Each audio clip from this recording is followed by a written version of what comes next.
Woody Allenen ekipoak eta Woody berak bisita bat egin zuten Altxerri Jazz Tabernara kokapen egoki bat bilatzen filmaren eszena baterako.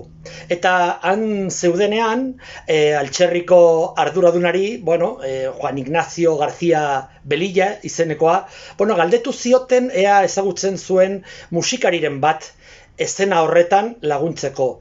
Egia esateko Juan Ignazioarekin oso harreman polita eta estua daukat aspalditik, eta, nire izena eman zien.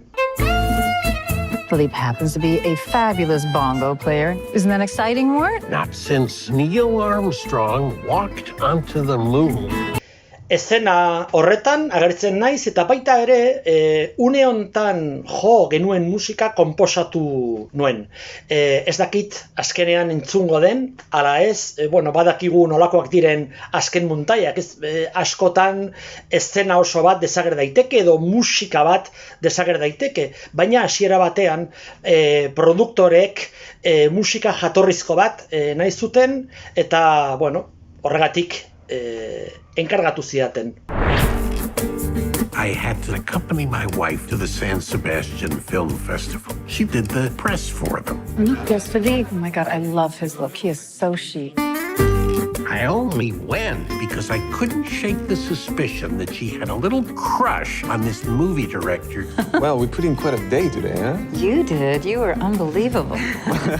I can't say I wasn't a little uncomfortable about Sue spending all day with Philippe. I ran into Sue this morning. At first, I thought I was interrupting something until I realized it was your wife. Since coming here, my mind started playing tricks on me. Woody Allenen filmetan beti, musikak garrantzi handia dauka, eta jakin bezala Donostia eta jasa oso lotuta daude.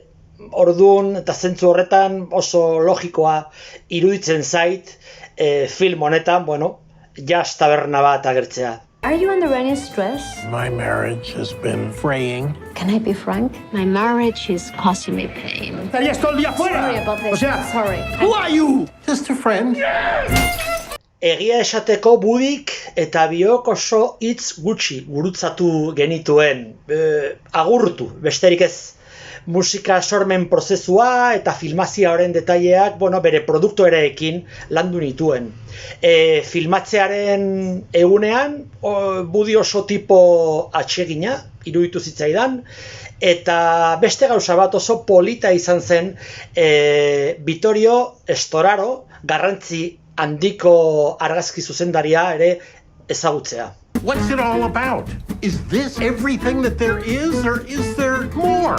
The answers are not always what you want to hear. Betidanik asko gustatzen zaizkit Woody Allenen filmak, orduan oso zaila da niretzat bakar bat aukeratzea. Baina agian El Dormilón. El Dormilón oso film berezia, iruditzen zait, ez dakit freskura handia dauka eta. So, do you have anything to say to me after everything that I've told you?